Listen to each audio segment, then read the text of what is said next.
up, Craig? Hello, welcome to today's episode of Juice the Numbers, your statistics and sports podcast. I am your host, Joshua Tracy. And I'm Corwin Miller. And it is the non-stats episode of the podcast. That's right, we're back to twice a week sports. If you were expecting to hear us talk about movies, the Movies podcast officially launched.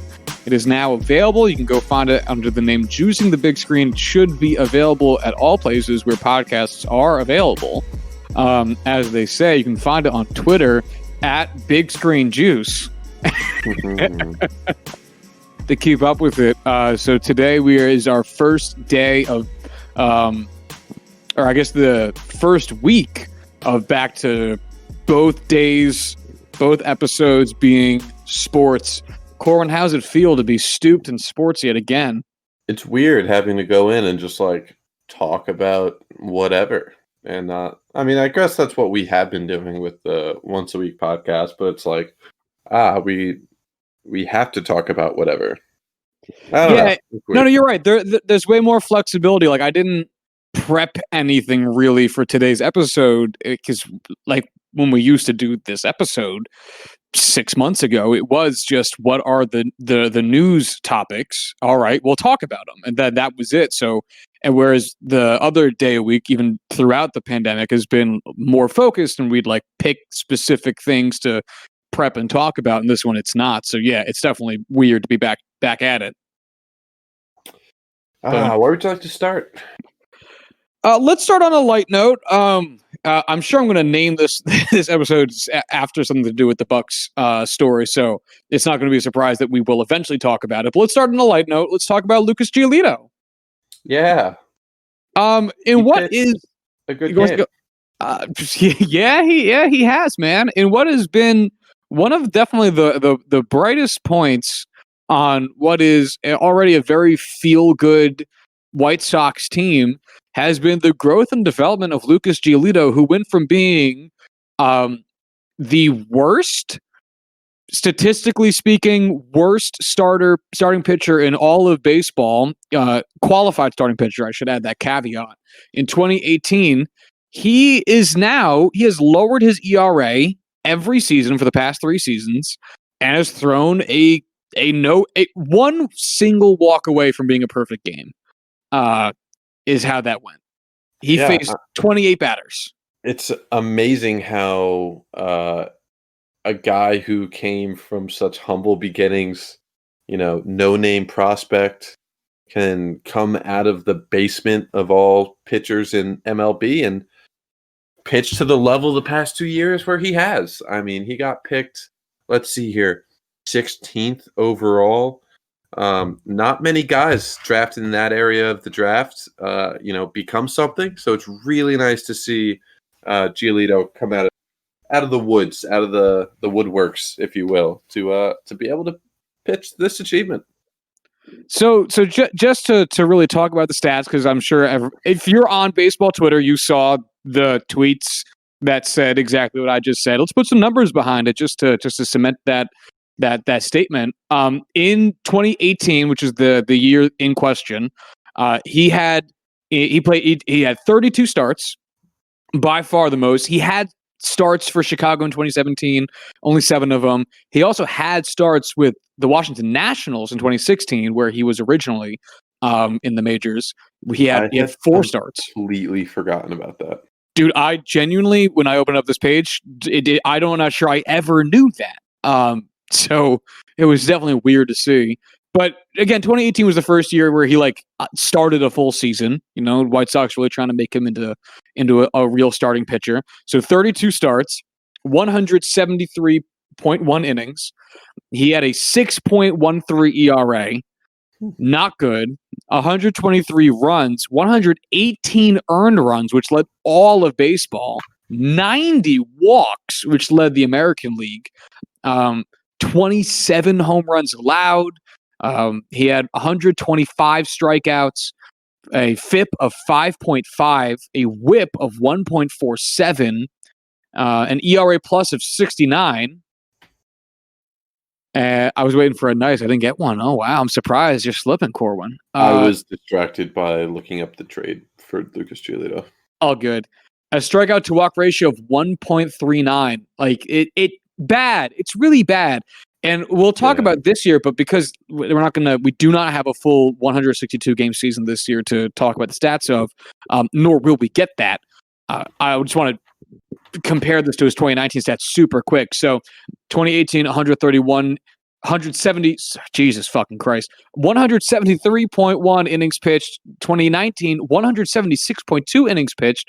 So more innings, 3.1 more innings, but more innings. His ERA damn near cut in half from 6.13 to 3.41.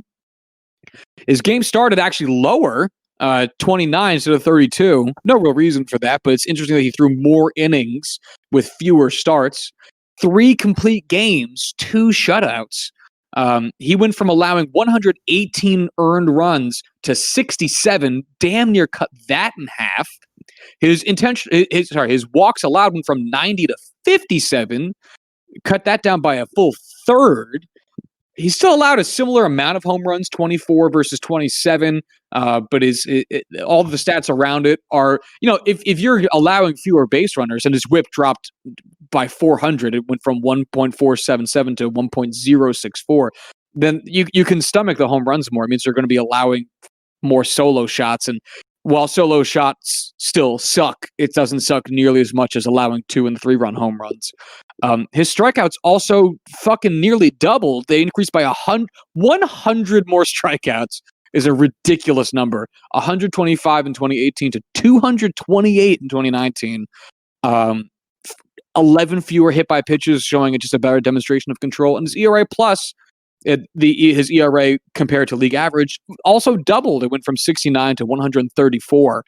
And that brings us to this year. His stats are even getting better. His ERA is down from 3.41 last year to 3.09 this year. I'm telling you the more rate stats. His FIP is also down from 1.064 to 1.008. Hits per 9 is down. Home runs per 9 is down. Walks per 9 is up, but not a huge deal, by 0.6. His strikeouts per 9 is up, and his strikeouts per walk is down, which again, due to the walk increase as a rate, but not a huge deal when everything else is moving so much so in the correct direction. Just so nice to see from this guy. Yeah, I mean, so just to finally give some context with that trade I just looked up, he was traded in 2016 from the Washington Nationals to the Chicago White Sox, along with Ronaldo Lopez and Dane Dunning, who just made his MLB debut this week, in exchange for Adam Eaton. Oh, okay. So just without looking, how would you say, who do you think won that trade? As it stands, it seems pretty even in my mind, but considering the fact that Giolito is looking like he's going to be a real deal front end starter, and Adam Eaton is like on the way out, at this point it would have to be favoring the White Sox. So I will say Adam Eaton went to the Nationals and was a fairly large part in their World Series win. That being said, since 2017, he has a combined 2.7 WAR. Meanwhile, Lucas Giolito has 7 combined WAR. Ronaldo Lopez has 3.8 WAR. And Dane Dunning just had a pretty spectacular MLB debut, but still, again, on one hand, has the entirety of his MLB career ahead of him, has only pitched 1 game. So I would heavily favor the White Sox in this, because at the end of the day, they have a 26-year-old ace pitcher, and the Nationals have Adam Eaton. It's tough. To me, I would say it makes sense. I would say both teams ended up doing the right thing here because of where their playoff windows are, with the Nationals making the most of theirs and winning the World Series. And again, like you said, like Adam Eaton, definitely a contributor. To say how much more so they would have done with those 3 players, it's challenging. but they did win a World Series. That's a fact. Whereas the White Sox were not prepared to win a World Series at the time and are looking more and more so like the next 3-4 years would have that possibility within it. So this trade just seemed to really work for both ends of it. I really don't think I'd pick a side here. Just imagine what the Washington Nationals would have been like last year with a starting rotation of Max Scherzer, Steven Strasburg, Patrick Corbin, Lucas Giolito, and Anibal Sanchez. Jesus, who, man. Wow. No, I can't even. That's a ridiculous lineup. Insane. Like, that's 4 dudes who finished like with Cy Young voting. Wow. Jesus Christ. Hey, though, they still won the World Series. Yeah. That's what really matters. I don't know, man. 2018 Lucas Giolito, probably not going to keep Bryce Harper around. 2019 though, I don't know. But it's also tough with like how much time would he have really gotten in the majors to work through his issues when you had so much good starting pitching ahead of him? Because like one of the reasons that he was able to pitch all of 2018 while sucking dong was because the Sox weren't going for anything. The losses didn't matter to them because the season was a waste. All they were trying to do was figure out who's good and develop the talent that they really believed in, which is how Giolito is probably here today doing what he's doing. So I'm saying it just seems so beneficial for both ends. You know what I mean? Yeah. I feel like it's one of those things where at the end of the day, like, sure, that may have been the specific reason he did really well. But also pitching, in the same, sharing the kind of information that you could get from guys like Steven Strasburg, Max Scherzer, Patrick Corbin. And the fact is you are still a top 16 MLB pick. You have insane pedigree. You were a top prospect. You're still going to get your innings. They're still going to want to work with you and turn you into that ace level pitcher because you have such great potential. You can't say one way or the other, but at the end of the day, I don't know. That's what you say at the end of the day. I have no idea. Because it's baseball and nobody has any fucking idea. Nobody knows. Oh, man. And this 2018 Nationals team in terms of pitching, because now I'm just curious. It's Scherzer, Strasburg, Tanner Roark, who I don't want to say good. He had an okay season that year. Gio Gonzalez had an okay season that year. Jeremy Hellickson had a weirdly good season for Jeremy Hellickson. And then Eric Fetty, I do not remember him being there. 11 games is enough that I should remember that, but I really don't remember that. And as crazy as it sounds, I don't think, as crazy as it sounds, I don't think Giolito was going to get time over Gio Gonzalez or Tanner Roark, as fucking hilarious as that sounds today. But yeah, who fucking knows, man? It's baseball is the constant and great unknown.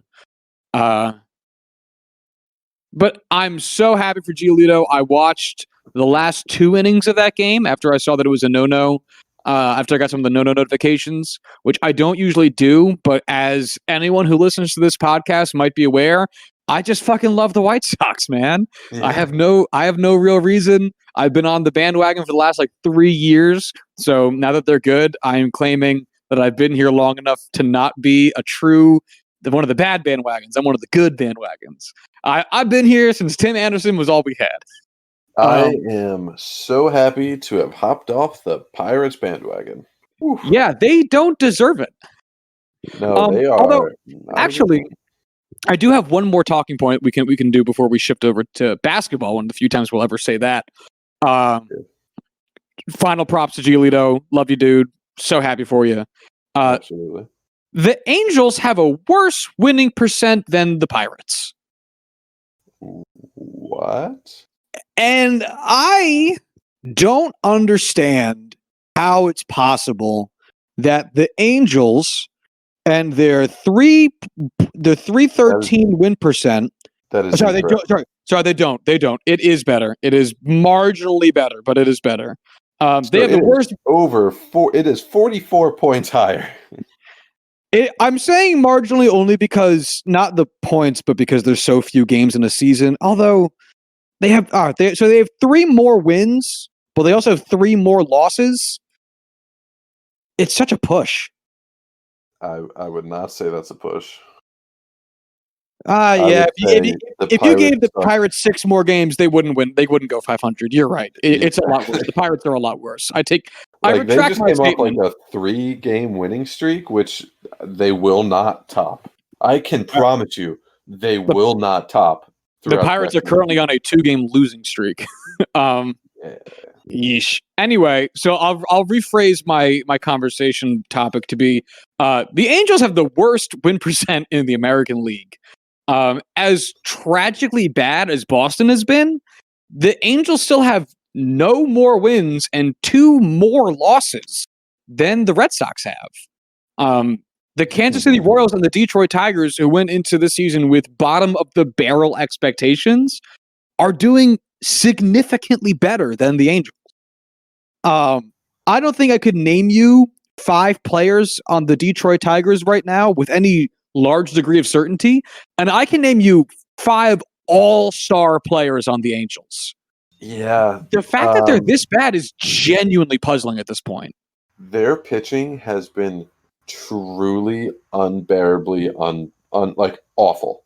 Like Dylan Bundy has been a breath of fresh air. Everyone else has been awful. And I think this is really, you know the old adage, defense wins championships. And I think you have to think of, for baseball, your pitcher as being your ultimate form of defense. And wow, are the Angels proving that point right? Because offensively, that's such an amazing team. Like, their lineups are so good, even with Pujols in them, which is, again, hilarious that I'd have to give that caveat since he's, historically speaking, he's 100 WAR. Like, he's a good player, or was. But even with him in there, like, that lineup's beautiful. Josh, but that pitching, what? They have 4 starters batting under the Mendoza line. I had no idea. I had no idea it was this bad. Justin Upton is batting 99. Like 0.99. Yeah, like he has 78 plate appearances too. Like he has played enough for that to stabilize. That's a lot. That's a lot. Oh, holy man, Ohtani 183, 392. So hold on. So here, all right, hold on. I got to read this out loud. Mike Trout has 150 points higher slugging percentage. All right, so OPS plus by position: catcher Max Stassi, currently on the IL, 125, but again currently on the IL. Albert Pujols, 68 for first base. Second base Luis Rengifo, 45. Shortstop David Fletcher, 129. Third base Anthony Rendon, 169. Left field Justin Upton, 6.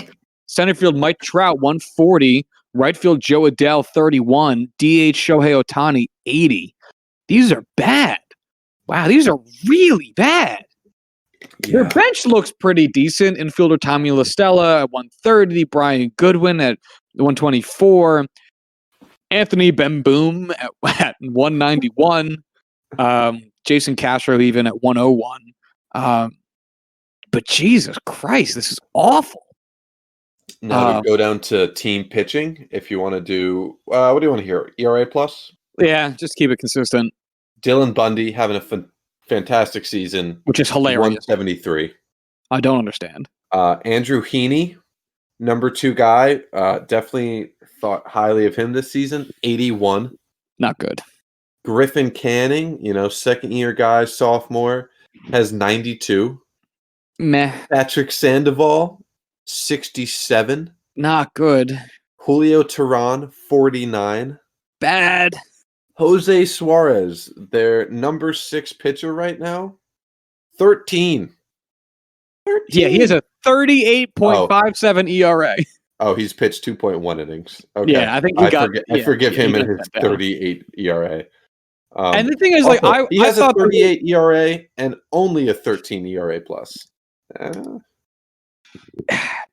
and like, it's got to be player development. It's not a shortage of them giving out contracts. It's player development. Who amongst these people? I mean, pick a person, any pitching or batting, has been brought up through the system. Mike Trout. That's it, right? Like Joe that's Adele. it. Joe Adele, who's playing poorly. He's playing awful.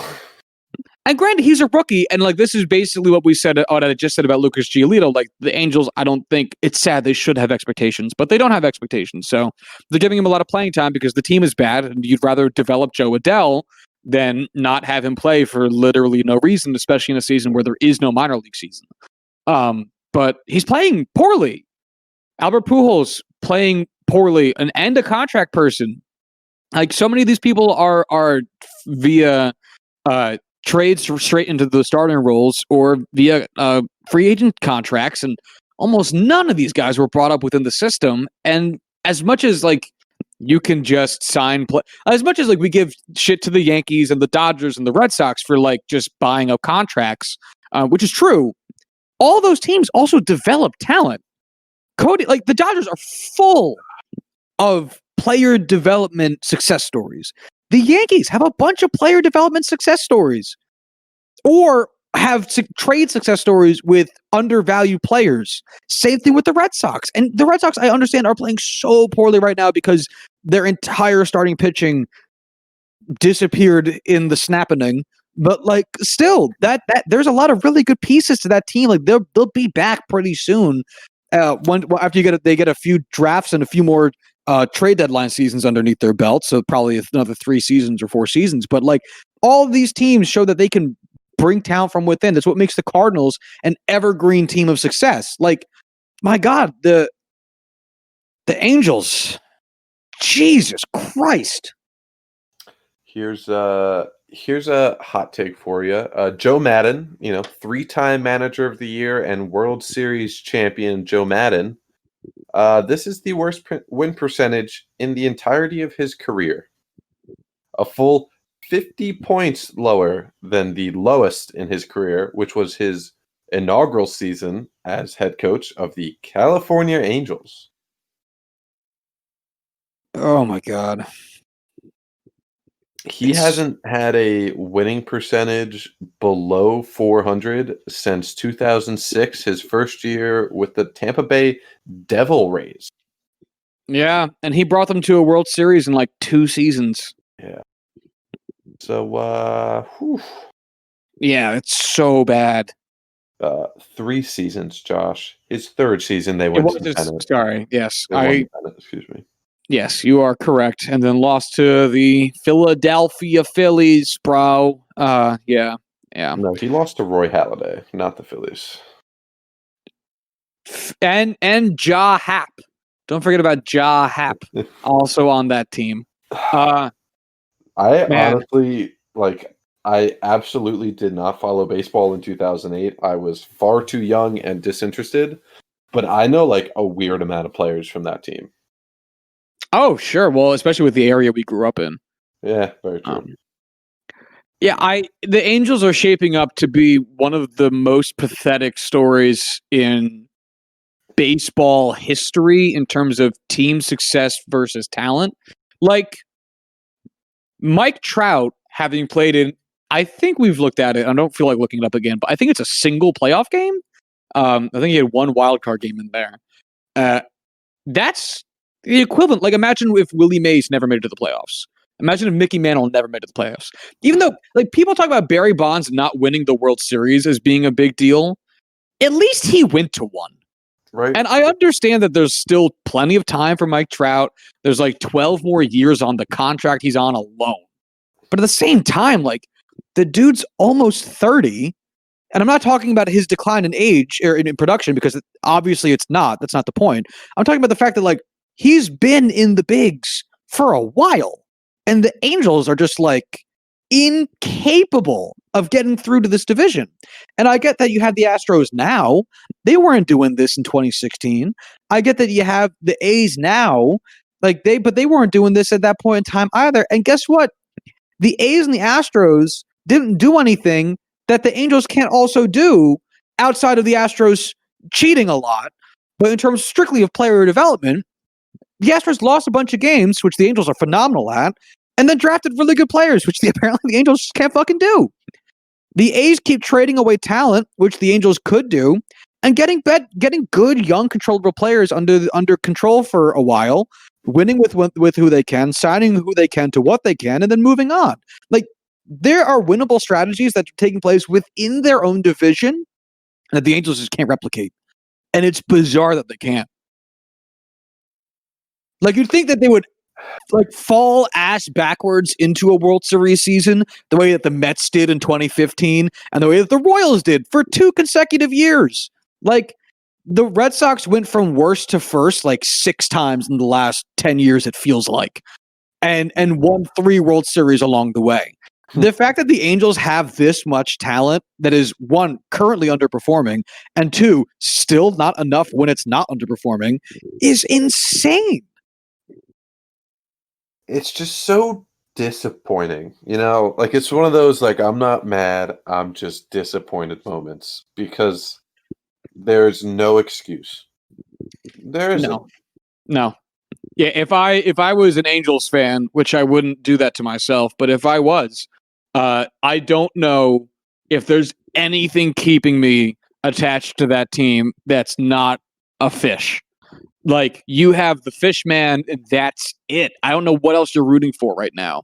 I get Shohei Ohtani, but all he is now is a DH because I really just doubt he's going to be pitching again with any seriousness after 2 injuries within 4 outings. It's just not good. At least this season. I fully expect him to come back as a pitcher in the future. I get you're probably right, and I'm probably being too down on him. I just worry because of how much strain we put pitchers, or I guess pitchers put themselves under, to throw so fucking hard. And Ohtani was one of those dudes who throws so fucking hard and has already shown a tough time coming back from Tommy John. I fear for him. Not that I don't want him to pitch. I want him to pitch, but I wouldn't put my eggs in that basket anytime soon with how difficult of a time he had coming back from that Tommy John surgery and the fact he's not pitching again this season. I would be so beyond devastated if he stopped pitching. And that's the road I'm going to tell all Angels fans who might listen to this to go down. Brace for that, because your team has a terrible history with pitcher injuries. And I would expect that Shohei Ohtani has a better chance of pitching left-handed than he ever has pitching right-handed again, because the Angels pitching staff or the player development staff or the health and training staff or whatever staff they have is I don't know, a glorified hit squad against pitching. It's like they got hired by the Astros to just fuck with you guys. It's crazy. I would never expect Ohtani to pitch again. Who has a worse medical staff?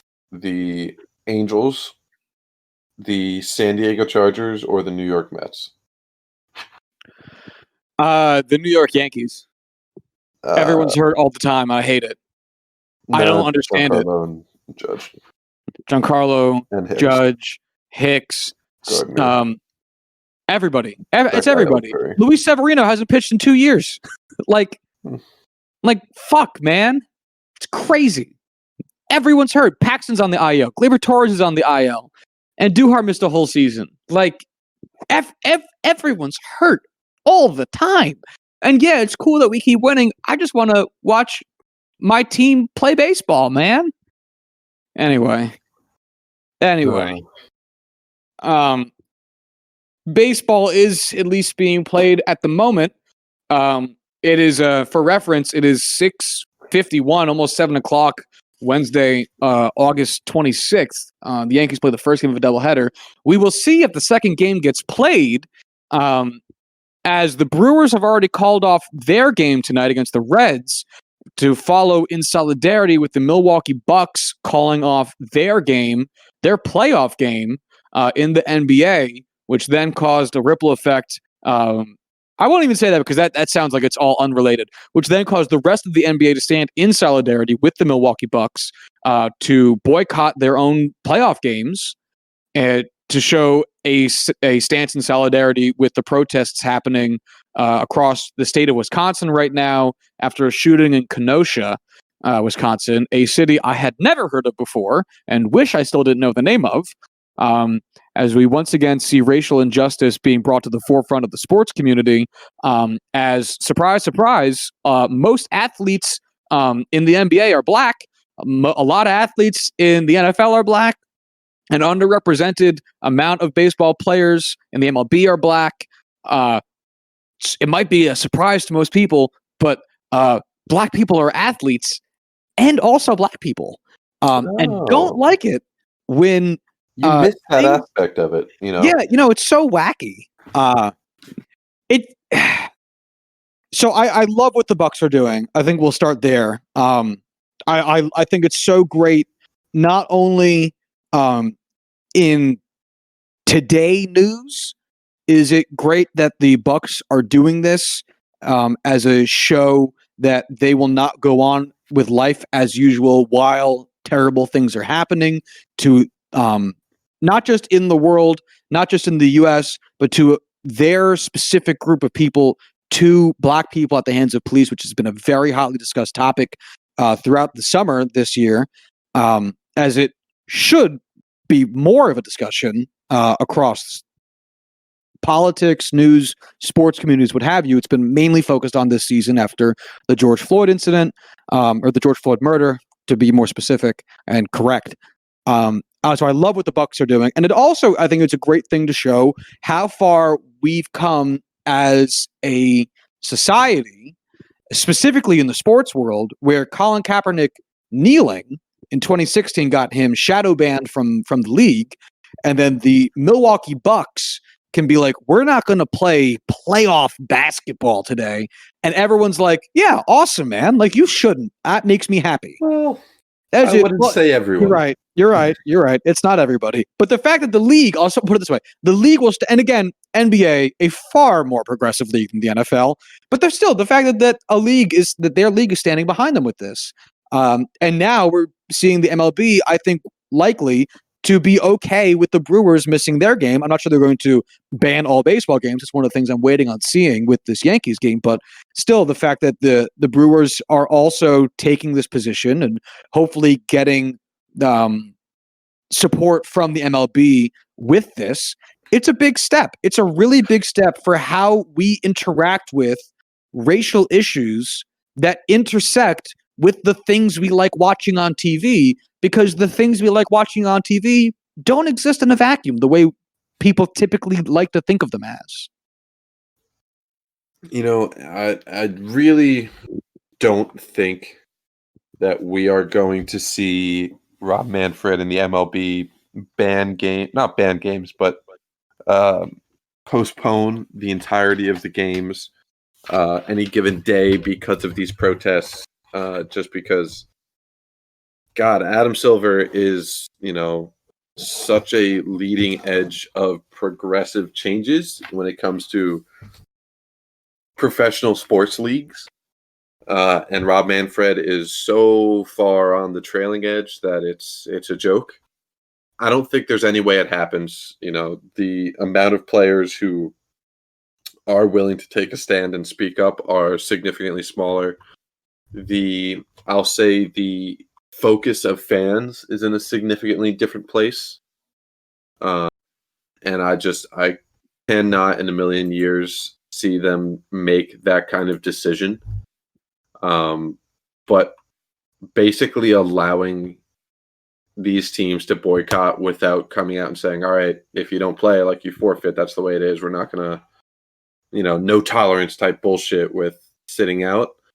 I will say that is a surprise that I'm very happy to see. It is being reported as of 47 minutes ago from Jeff Passan that there are more teams talking about also standing in solidarity with, again, not just the Brewers, but the entire NBA in terms of sitting tonight's games out. So if you're listening to this, you already know what happens. We don't. Right. But yeah, it is That's what I'm saying. It is so great to see, because if you don't get mad when someone tells LeBron James to shut up and dribble, I don't understand who you are as a person. Because we can't possibly reasonably expect people who do something to be that one thing and nothing else. Like, LeBron James isn't just a guy who plays basketball and then goes back into the sleep pod that the Lakers have for him until it's time for him to continue playing basketball. He's a person. Specifically, with the current situation, he is a black person. And seeing what's happening to people that share his skin color, have these types of things constantly occurring to them and brought into the mainstream of the news outlets and social media, you're going to want to take a stand on that. Mm-hmm. It's very reasonable to have someone say, I have a platform and I will use that platform to effectuate the positive things I would like to see in society. Like that's a normal thing to do. And we praise it when it comes in other places, like when LeBron James opened up his school in Chicago for underprivileged youth. Everyone acknowledges that that's a wonderful thing, because schools are good, generally speaking, and things of any type that help underprivileged kids is also, generally speaking, usually good. But you have to recognize that that is him acting outside of his role as a basketball player. And if you're willing to acknowledge that him using his platform and his money for something that is positive outside the world of basketball is good, you also have to acknowledge the fact that when he does it with other things that maybe you don't disagree with, he's not wrong for doing it, whether or not you disagree with it. Although this time, if you disagree with it, you're a bad person. You should go fuck yourself. Yeah. I know we generally like to keep the politics out of this, because we like this to be an escape, and there's enough of that on our Twitter and our personal, social media accounts. But man, I'll say I can't even get myself to just really give anyone in my life the time of day who voices their opinions in support of not even in support of something, but who don't have unwavering support with, the whole Black Lives Matter movement. It's just, it's not even close to something that I'm willing to put up with, because there's no room for flexibility with it. No. And if you are upset, like this is how stupid people, and I'm going to say you, I'm not referring to Corwin in this. I'm referring to, it's a general you. You. If you're, you Corwin, if you're out there saying, fuck the Bucks, I'm canceling my season tickets.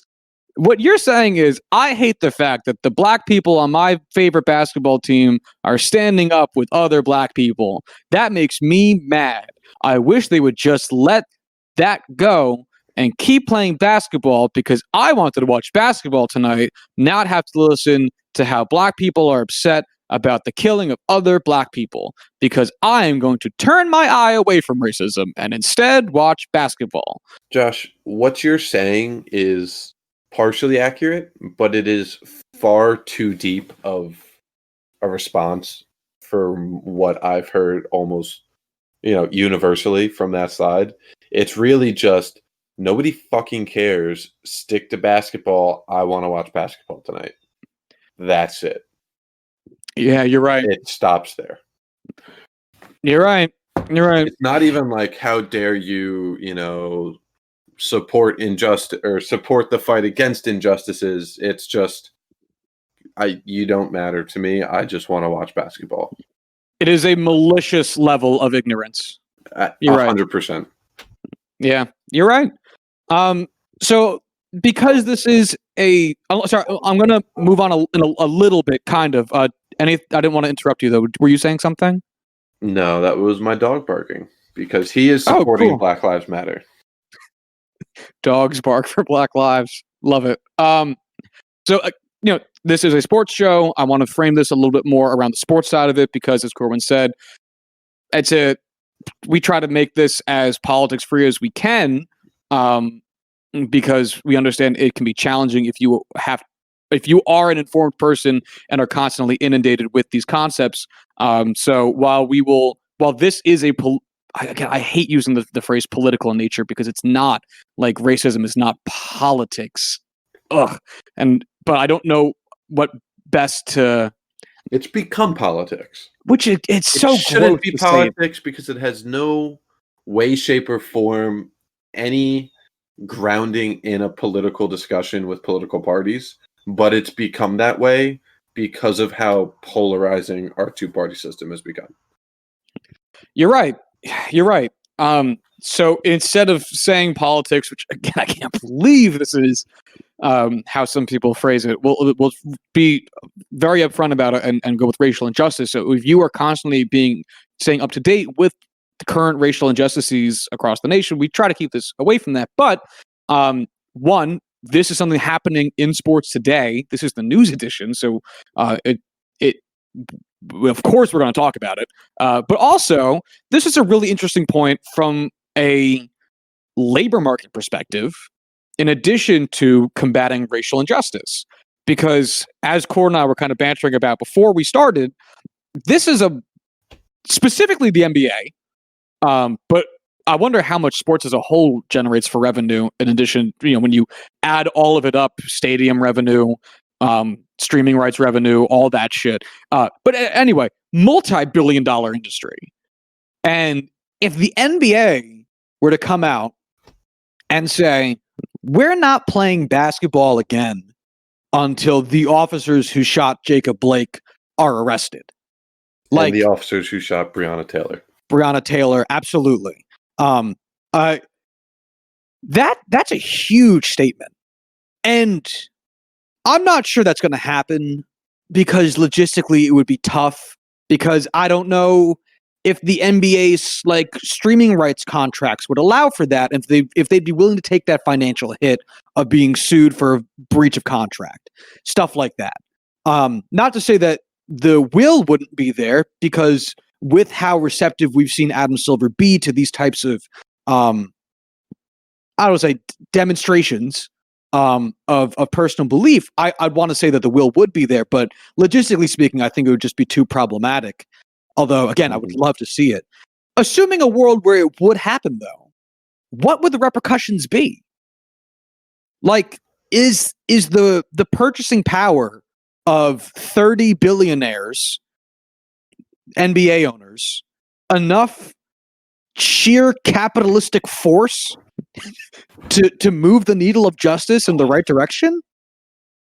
As cold-blooded and disgusting as that is, because it shouldn't take 30 billionaires getting together and saying, hey, police, do the right thing so we can get on with our lives. If it did happen, would that be enough? Yes. But the thing is, I don't think you would get 30 owners in agreement to allow that to happen. I think if the NBA as a whole decided to shut down, we would see significant changes occurring. Just because that's what gets people motivated, and that's what gets people to care, and that's the attention, the negative attention that politicians despise, especially in Wisconsin, where, like it or not, it's a political issue this year because it's an election year, and Wisconsin's a battleground state. It's disgusting to think about that that's all it would take is, at this point, how many playoff teams? There's 12 teams left? No, For 8 teams the left? NBA? Yeah. How many teams are left in the playoffs? Oh, man, you're really pushing my knowledge of the NBA. I think we're down to 8. I think we're down to 8. Yeah, because that was the whole thing. The Trailblazers were playing the Grizzlies to see who got the 8 seed. So yeah, it's 8. So all it takes is the majority of an 80-person group to say we're not going to play the next 20 games of basketball, to have the entirety of, not even, let's average it out to 2 games left because it's a best of 7 series, plus we'll say full 7-game series for both the conference and NBA finals. So what? 16 games? The majority of 80 people saying we're not going to play 16 games of basketball to completely change the, trajectory of social justice in this country. That's the way it works. If you got the majority of the top 80 richest people in this country to want something, guess what? That's going to happen. No questions asked. And that's really, I think, what it's all about. Like what I think we've been talking about here is the fact that these are not just basketball players. These are not just baseball players. They're not just football players, like we saw with the Detroit Lions canceling a practice so that they could protest. These are human beings. Mm-hmm. And especially in basketball, these are very rich people at this point left. Like LeBron James has made a lot of money. He as much as I'm sure he would love to add another title to his basketball reference page, he doesn't need it. And even if these were rookies, they got their whole careers ahead of them. It's not about money. It's not about even championships at this point.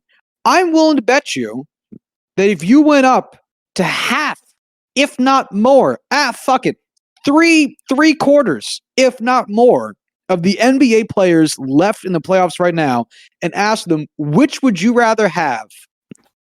This championship from this season, this title, this ring, this playoff bonus, all of it, or justice for Breonna Taylor and Jacob Blake and all the others, but most specifically due to current events and whatnot, these two people, they're killers to be arrested, or in Jacob Blake's case, his assaulters, as he is still alive.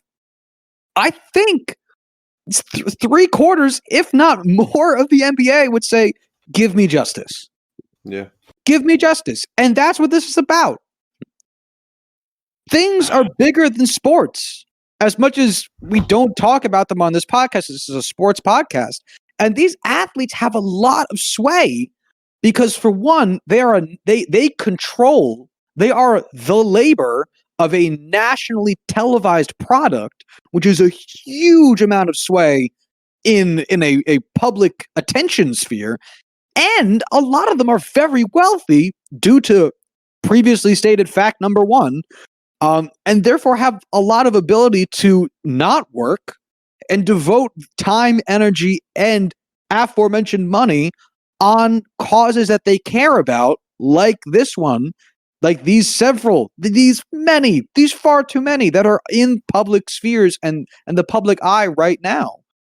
And you add up all that across leagues, across sports, across it all, and it sucks that it would take money to make this happen, because it's not supposed to be how it happens. You got to admit, it'd be a wonderful thing to see for a unity perspective. Not even just between teams, but between leagues and an athletic community come together. But also the sheer justice of it all would be worth that and so much more. I would, you've heard Corwin and I relenting for the past 6 months about wanting our sports back. I would happily have all of these leagues canceled again if we got justice out of it. 100%. Cancel NFL, college football, NBA, MLB, NHL, MLS, the whole full spectrum, if it means actual social justice reform. It's just so much bigger than sports. Yeah. It's hope, like, honestly, if this is what makes a change, people and money basically forcing social justice reform, hopefully this would be the final straw that shows capitalism is just a plague on our country and our world as a whole.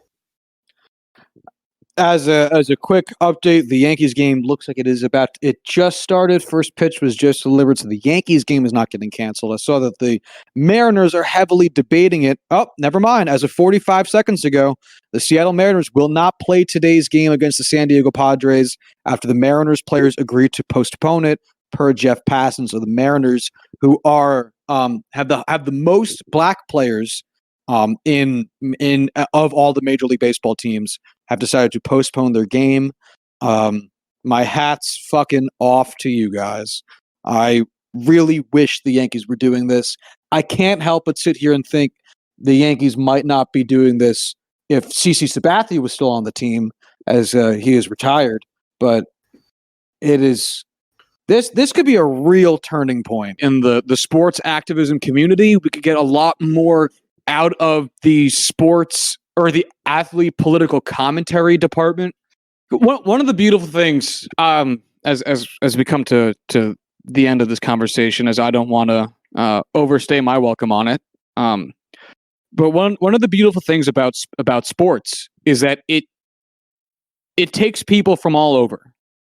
You know, I always say that's one of my favorite parts about baseball, but it also takes people even in the basketball and hockey communities, and football communities, which are a lot more American centric than baseball is. It still pulls people from all over the nation. These are people who come from all different walks of life. You get with baseball, you get the really rich kids who play the travel teams, or hockey, you get the really rich kids. End of sentence. With basketball, you get a lot of people who come from, again, rich families that had the money to throw behind private tutors and travel teams and all the coolest sneakers, and you get kids that came from uptown in New York who had a ball and a publicly provided hoop with no actual hoop. And those people all come together for one reason, and they all get a platform to talk about these problems. And what's great about it is that it all gives them a platform to describe their various varied backgrounds and how these types of instances, how these types of social justice issues that crop up can be related to these people's lives, because all people in sports come from different places and can connect with people and translate what's happening in the world to audiences that might not get it, which not necessarily is their job, but if they're inclined to do so, as we've seen guys like LeBron James be, that they should be able to, without being told, shut up and dribble, without being told, shut up and pass the ball, shut up and hit a home run. They shouldn't be reduced to just being that athlete. If we get people who want to have parts in these conversations, be allowed to, and use their experience as human fucking beings to do so, that would be a beautiful thing that could come out of this, in addition to, fingers fucking crossed, actual social justice reform. But I'm very encouraged by this. I'm so happy for the Bucks and the Brewers. Yeah, I mean, I hope this is something that catches on throughout the rest of, sports teams and sports leagues. As much as I'd hate to see that, not hate to see that, but hate to, give up watching sports. It's not about me, and it's not about what I want to watch in my free time to entertain myself. It's about human lives. And so whatever these players do to further this cause, I will stand by it 100%. I think we should end it on that note. Anything else you want to say, though? I'll save it for when future occurrences happen and I have some time to compose my thoughts. That's fair. That's fair. This is also something that happened right before Corwin and I got on to talk about it. So, if this was a little bit scatterbrained, or if we didn't represent ourselves as well as we might have been able to, we are certainly sorry. But we hope that the sentiment is understood. We both love what we're seeing. So happy that it's happening, even though the reason for its occurrence is just fucking tragic. But so proud of the NBA, proud of the Brewers, proud of the Mariners. When we wake up tomorrow, I honestly hope we see more teams and leagues coming out with actionable steps and doing whatever they can to be the agents of change. But again, I don't want to overstate my welcome on this topic. So let's put a bow on it. If you want to follow the show, you can do so at Juicing Pod. Remember, the movies edition has been moved to a different show. It's called Juicing the Big Screen. You can find that at Big Screen Juice on Twitter. If you want to hit us up via email, you can do so at juicethenumbers@gmail.com. And until Monday, y'all have a good one. Bye.